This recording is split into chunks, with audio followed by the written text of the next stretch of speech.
Sandra Slaughter. Her research interests are in the content area of literacy and multiple resources to teach literacy, such as computers. After 34 years in K through 12, she retired to complete her Ph.D. in LCLE. She has taught content area literacy courses since 2008 here at IU in both traditional and online modalities. So, further ado, Sandy. I was just saying, this seems like this was like ages ago that I was teaching high school full-time. I did this research at Huntington North High School while I was still teaching full-time and here at IU. While I was at Huntington North, the Department of Education here for the state of Indiana encouraged high schools to have Moodle, which is an open source e-learning system similar to our own course. Okay, it's free. They encouraged the high schools to develop their own program around it, and even hired an IT person for the state. Now, after budget cuts, of course we have to have budget cuts, right? Then they decided to let go of the IT person for the state, and our school corporation had to decide, do we keep our own IT person, keep using Moodle, or do we let it go? So, because I was a PhD student and they knew I could do the research, they decided to collaborate. We decided I would do the research on the Moodle system. So, this is the research you're going to see. And my research questions then were developed from basically what we needed. Do students access Moodle outside of class? Is it worthy of keeping a position to have that? And if they do, what benefits are received by the students and their teachers? So we had those questions. I decided to do a survey through Moodle because then they could access it during class time, but also outside of class time. So if they could have thoughtful answers. So we decided to do that. I decided to also, at the time, let's check the literature review. Let's see what anybody else has said about Moodle, about having e-learning systems. 3 basic studies were done at the university level. University students, high school students, very different people. And so I thought, oh, this is a prime opportunity for me to start something, see something different. In 2004, Bremer and Bryant compared Moodle with Blackboard. They preferred Moodle for organization skills, for actually having communication forums. The students liked the ideas of the forums. They had a voice. Dr. Butler, though, took it a little bit further in 2006. He took the learning activity management system from the universities to the high school. He actually did his research in both. He started in the universities, and he was looking at taking it to the high school science classes. And he said, let's see what we can do with this. And that is what his actual research was about, and they did. And they liked it. They said this is very good for student engagement, student organization, student actual completion of work. The last study, they did the very same thing of Blackboard and Moodle, comparing the user experiences. They asked again in a survey. Surveys said, okay, do you like the system? What are the good things about the system? Again, organization, forums, being able to communicate, that was all the positives, and it all went towards Moodle. So I thought, all right, we're on the right track. Maybe it was going to be worth keeping.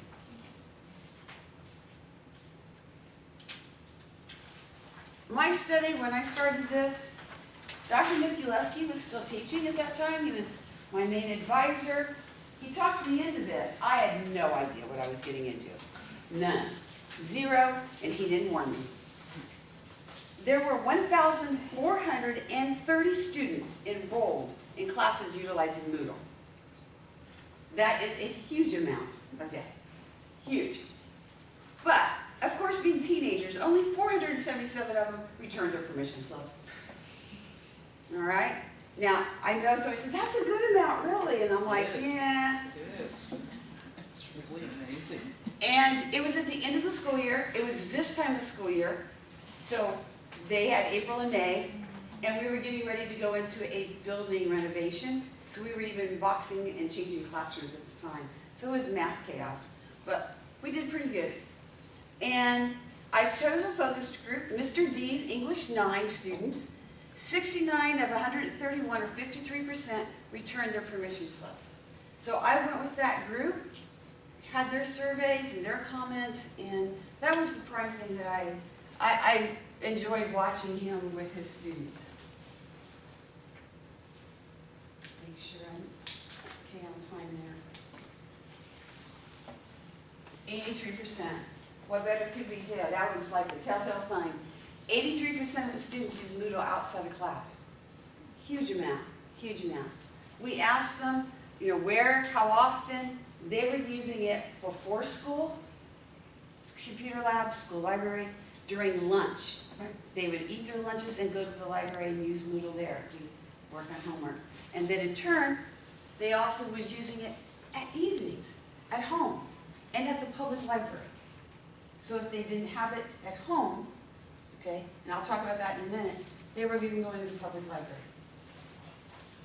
One of the things I do want to mention, in a minute, I'll talk about how many of the students actually have what kind of community it was. This is what the table of the comments of the students, but also we asked them about what are your teachers using with this? And we asked the teachers the same. We wanted to see if it matched. But the thing was, agendas were posted on Moodle. Their textbooks were posted on Moodle. Awesome. If you get your homework, your textbook for home, you've got your book. They also could do like our on-course assignment submissions. They had the links to additional material to broaden their background knowledge. So the teachers actually used it for that, which was a great source for a lot of students. And then they had forums and journals. And again, those forums and journals gave voices to those students who had not taught in class.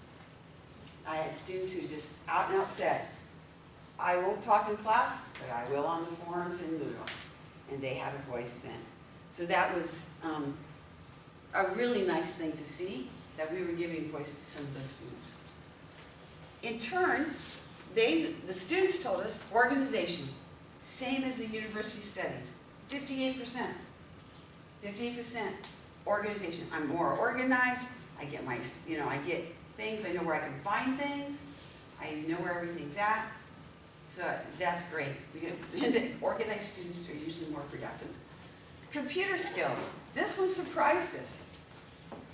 They said this actually helps us with computers. They were most of the time using computers for word processing. Now they were learning to do links. They were learning to upload materials. They were learning what a forum was like. And they said, this is helping us overall computer skills. We're homework completion, 23%. I get my homework in. And we were like, yay, we like homework coming in. So they said it helped them.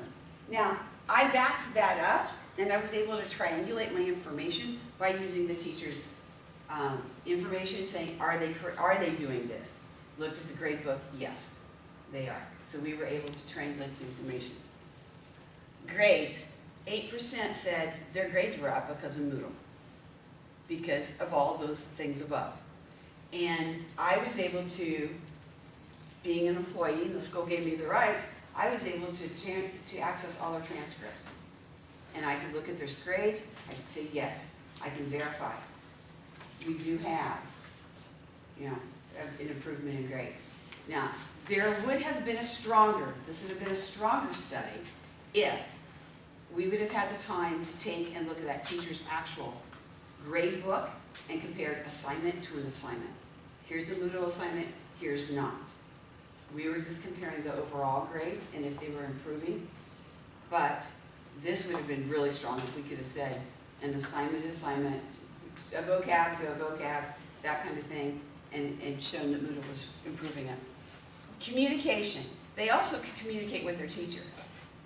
Not only did we have forums and journals, but they were communicating with their teachers. They could email them through there, and those teachers could read those journals that were online.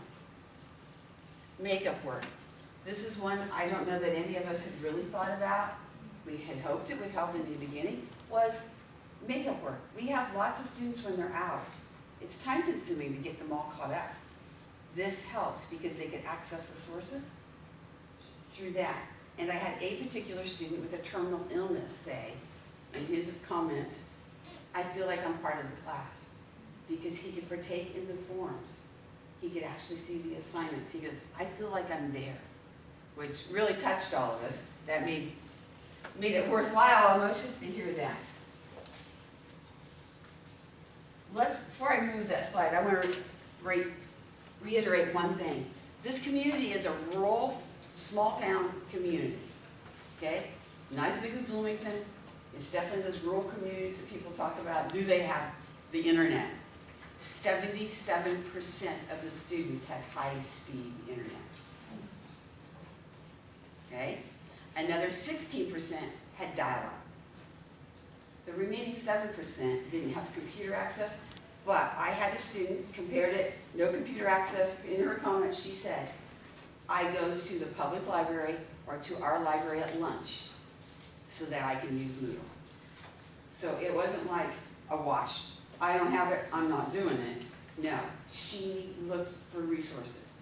And so Moodle, again, was a benefit. But 77% had high speed, guys. That was like, you know, we think, oh, they're not going to have the access. They did.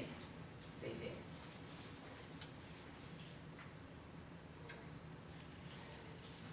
References, those are all the people I looked at. But one of the things I want to say is the teacher said this. Mr. D said to me, Sandy, the biggest thing is my students are engaged. They're motivated. I rarely have to motivate them when we have assignments on Moodle. They work hard, they take notes on Moodle, and they're engaged. And is that not what we want in an educational setting? We want students who have goals, they're engaged, they're organized, and they're reaching their goals because of that. And if we have an e-learning tool like this that's free, I think the answer to the questions were yes. It is definitely, definitely worth keeping, which they have. Which they have. Okay. Thank you.